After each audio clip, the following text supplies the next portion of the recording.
Hey everybody, welcome to Grimloot. Today we're going to talk about how to play the Mercenary class in Path of Exile 2, and some of the things I've learned along the way, some tips and tricks I wish I knew when I started playing the Mercenary.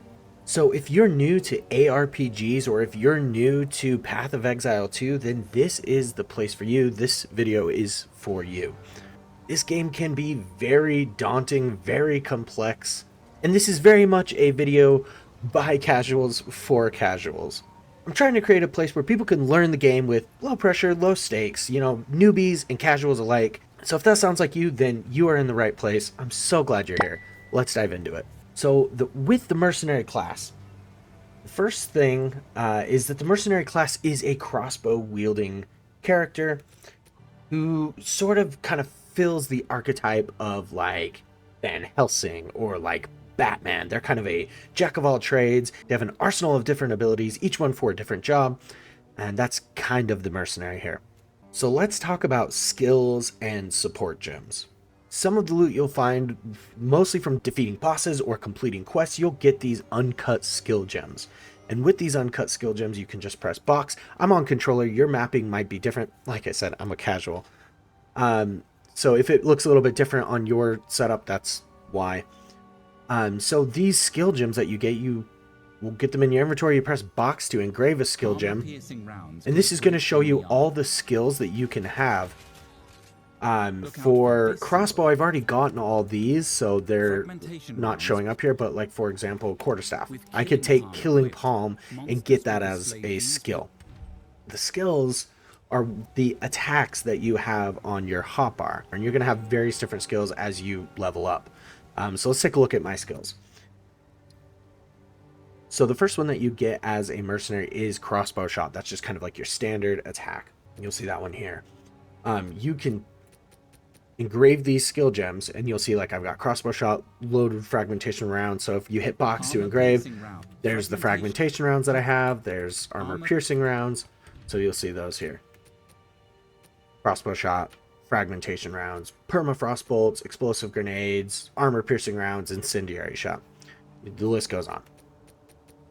So those are the skills you have that you map to your hotbar. And they're kind of, for the mercenary, they serve as almost like ammo. Then you'll get things that are called support gems. And you will socket these with your skills. So for example, this one I've got here is Lightning Infusion. This supports attacks, causing them to gain lightning damage, but deal less cold and fire damage. These supported attacks gain 25% damage as extra lightning damage. And supported attacks deal 50% less cold and fire damage. So for this one, you can press box to socket it. I had this on my just traditional crossbow shot. So now my crossbow shot does extra lightning damage, but I've also got this other support gem on my skill called Envenom, which gives this supported skill a 60% chance to poison on hit. Now what's great about these support gems is you will see where it says supportable skills, and then it gives like a green checkbox if you can use this support gem on that skill. So say I wanted the lightning infusion on a different skill, like let's say I wanted to take it and put it on my armor piercing rounds. I could do that. Now my armor piercing rounds are doing this lightning damage instead. There are some that are specific to a skill or a couple skills, like this one here, my chain support skill, which allows the chain skill to chain additional times.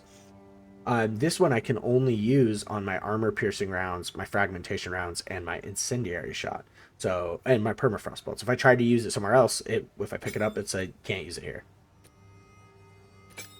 So this really gives you some freedom to kind of play around with your build and put different support gems on different skills. Really kind of unlocking this web of how you want to play your character, whatever way works best for you or the situation you're playing in. Now, I kind of talked about these skills being like different types of ammo, and that's very true in the case of the mercenary, where, so R1 is your standard attack, right? Or at least on controller. But let's say I wanted to use that frost skill. Well, how do I use the frost skill? Well, it's on my hotbar as L1. But if I press L1, that doesn't fire anything off. All you'll see is he kicks out a magazine, which is a nice touch, by the way. And now if you notice on the hotbar, pay attention to R1. So here's my standard attack. When I switch over to the permafrost bolts, you'll see R1 now becomes permafrost. So watch on the hotbar. Now I'm shooting permafrost bolts. Now let's say I want to switch to the armor piercing rounds. I press up, and now R1 down there on the hotbar becomes armor piercing rounds. Or even if I wanted to use my incendiary. So the mercenary, you're kind of cycling between all your different skills, all your different ammo, and trying to find the right damage for the right scenario. Again, kind of like that Batman or that like Jack of all trades, that Van Helsing. One of the things that I wish I knew before I played the mercenary is it has this sort of like reload mechanic that will get you in trouble if you're not paying attention to it. So for example, if I'm shooting my shotgun style fragmentation rounds, I have 2 shots because of a skill that I have, because of a support gem that I have socketed in on this skill. If I shoot and then roll, he doesn't reload until after the roll is done. And that can get you in trouble. So, especially in a boss fight, see I'm tapping R2, but it was taking forever to load because he hasn't loaded it yet. So, there is a little bit of a timing thing you got to get used to when playing the mercenary. So let's talk about how you play the mercenary in combat, the tactics, and kind of what you should be looking for. One of the mercenary's best features in combat is that they are ranged characters. So you want to use that to your advantage. So what you'll want to do is come in here to a mob, kind of draw aggro, and then keep range, because that's your strong suit here.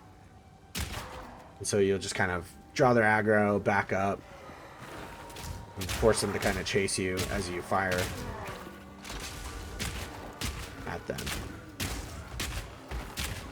And just kind of kite around the edges and keep your distance. Now, one of the other great things with the mercenary is you have the ability to kind of combo your skills. So one of the great combos that I found in this game is you use your permafrost bolts and you freeze them, and then you switch over to your fragmentation, and when you shoot a frozen target, it explodes. So you're going to want to have a couple combos. You're going to want to have something that's great for like AoE and crowd control, and then you want something that's strong for like single target damage. And it's totally doable with all the different skills that you have and all the different ammo types that you have, which makes the mercenary really fun, and you really have to think about combat a lot more, which makes it a lot of fun. So for example, I'll come in here and I'll freeze these guys and then blow them up. It's a great crowd control. I got rid of that mob in basically just 4 shots. So another one of the great crowd control features that you have is your grenades. But they do have a timer, so you kind of have to place them and kind of move the enemies towards where the explosion is to really kind of get the full effect.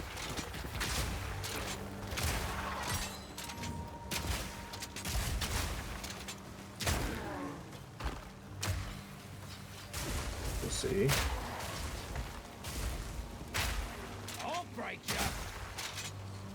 So got great crowd control. But then, oh, look at this. It's an uncut skill gem. Again, they'll drop them, you grab it, pick it up in your inventory. That's what it looks like. And then you can engrave it. Again, like I said, I've already kind of used all my... This is only a level 2 skill gem, so I can either create a skill that is level 1 or upgrade an existing skill from level 1 to level 2. All my skills you'll see, my crossbow shot is a level 4, fragmentation rounds are a level 3, etc, etc, etc. So this isn't really helpful to me unless I'm trying to get additional skills for like a secondary weapon. Like if I wanted a quarter staff or any of these, like... So, kind of depends on your build. One of the other mechanics that is new to this game that you'll want to master early on is the roll. And this roll is just like Dark Souls or Elden Ring, where it gives you like some invulnerability frames when you roll. So you'll want to use it, especially, it's especially great for boss fights. You're going to need it. And some of the harder enemies to fight, because you can get them to come and attack you like this, and then when they come to make the hit, you just roll out of the way and get them in the back. Now we got a mob, so let me see if I can just take it down to a single target here, and we'll deal with this. Oops.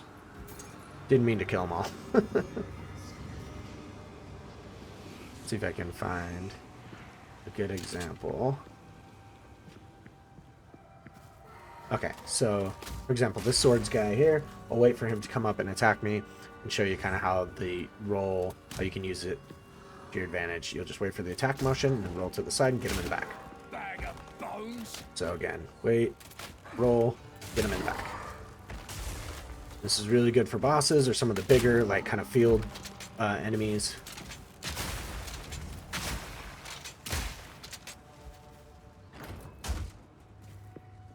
Unidentified. Grab it.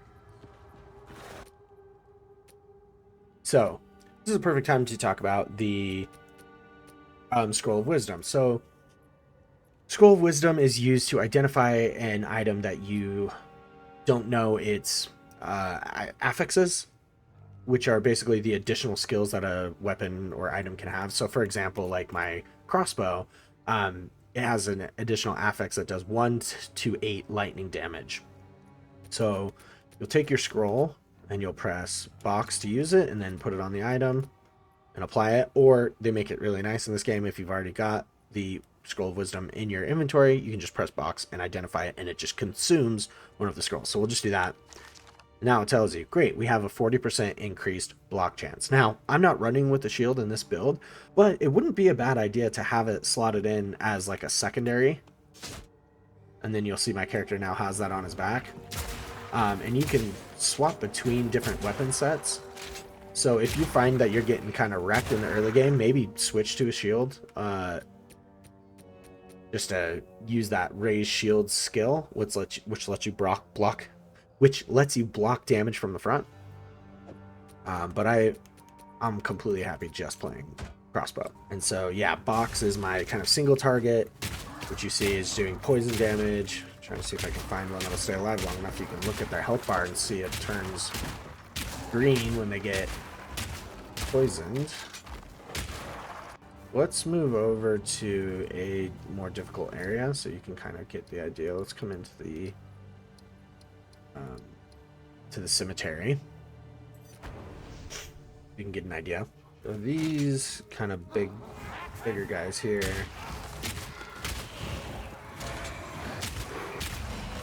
There we go. See the green on his health bar for that split second. That was him being poisoned, so we can get it there. Boom.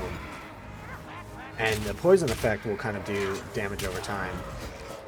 And so what's really great about this mercenary is you really do have sort of the tool for the job.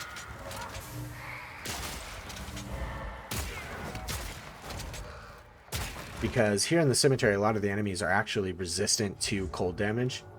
So it's nice to be able to have skills that have kind of cover all your bases. So for like my crossbow shot, like I said, it does have additional lightning damage and it's doing envenom, so it's poisoning them. My fragmentation, I'm doing a double barrel, which is giving me that extra shot per load. Brutality, I'm doing more physical damage with that shotgun style shot. My permafrost, I've got Frost Nexus, which actually chills the ground and slows the other enemies. So if an enemy gets frozen, it creates like a little spot on the ground, like you've seen that the enemies walking through it become slowed. And then Chain, it will bounce between different enemies. And then with the grenade, I now have it shooting out 3 different grenades instead of just 1. Gives it a lesser cooldown. So you kind of are covering all your bases with the mercenary, which makes it really fun. So these are all sort of the tips and tricks that I wish I knew before I started playing the mercenary. So I hope that was helpful.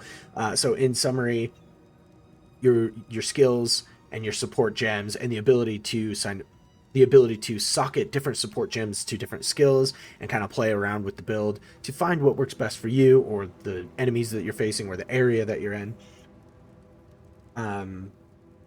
To the way to kind of play it in combat, which is use range to your advantage. It makes the game a lot easier to play from range. Get the enemies to kind of aggro you, back up, kite around them, shoot them. Then mastering that role to kind of get behind some of the bigger enemies and get them in the back. This is especially good for boss fights. But that's to say nothing of the massive passive skill tree. And if you're familiar with this game at all, you'll know this is huge. This is why people play this game, but I also think this is why people are intimidated by this game, because it is so massive. There are so many choices that you can make to build the character however you want to build the character. This could be entire videos dedicated to all of this. Like I said, that's not really kind of the intent of what I'm going to be doing. I want to do by casuals, for casuals, but I can see how someone would be really kind of intimidated by this. But we do have the old guard who played thousands and thousands of hours of PoE 1, and while the game is different and the mechanics are different, we can use them as a great tool to sort of learn the skill tree, learn the what they're bringing to the game. They do have a leg up, but we're coming into this game at the ground level, and I just think that's so exciting that we can learn this game all together.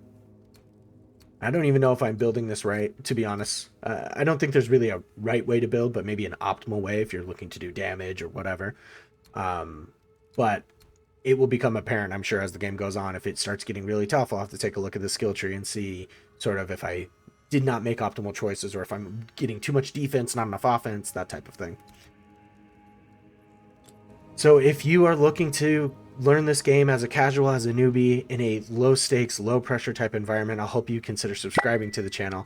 I plan on doing this type of thing for all of the classes that are available in early access, and talk about kind of what I wish I knew going into each class and some of the tips and tricks that help make that class shine and will help kind of make that initial early levels a bit easier for you.